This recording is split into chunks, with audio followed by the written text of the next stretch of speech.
Types of carb cycling. Carb cycling represents an approach to dieting in which carb intake is alternated. There are no hard and fast rules about the basis on which you do this. Some people alternate daily, while others alternate on a monthly or weekly basis. Some people do long periods of high, moderate and low carb diets. Others vary their approach on a day-to-day basis. This means that there is no single type of carb cycling to suit everyone.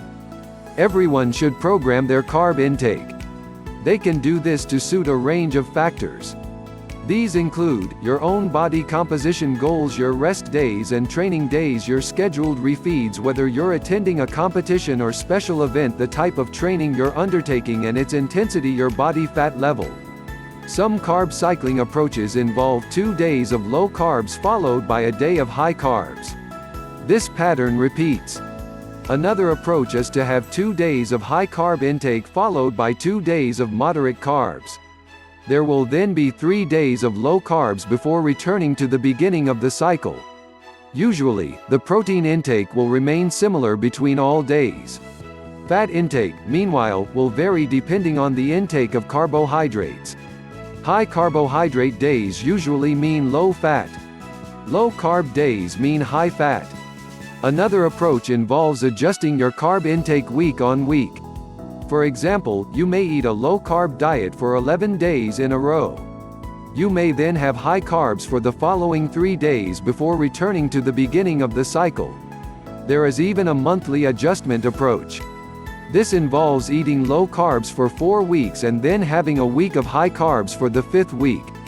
As you can see, there are many variations of carb cycling. That means some individual experimentation and trial and error will be required.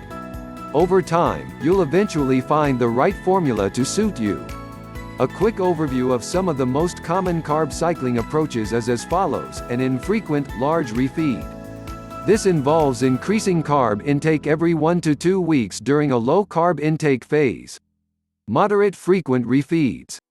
This involves increasing carb intake every 3 to 4 days in a low-carb intake phase. Strategic carb cycling. This involves structuring menus with a moderate carb intake at specific, strategic intervals in a low-carb intake phase. When you follow this approach, you'll steer away from a very high carb intake. It will, therefore, allow your metabolism to catch up to your dietary intake. Carb cycling to gain muscle. Anyone who wants to gain muscle mass will require a calorie surplus. However, when you overconsume calories in the long term, body fat gain is almost inevitable. Carb cycling allows muscle gain to be optimized over fat gain. Like strategic carb cycling, menus must be planned to match your weekly schedule.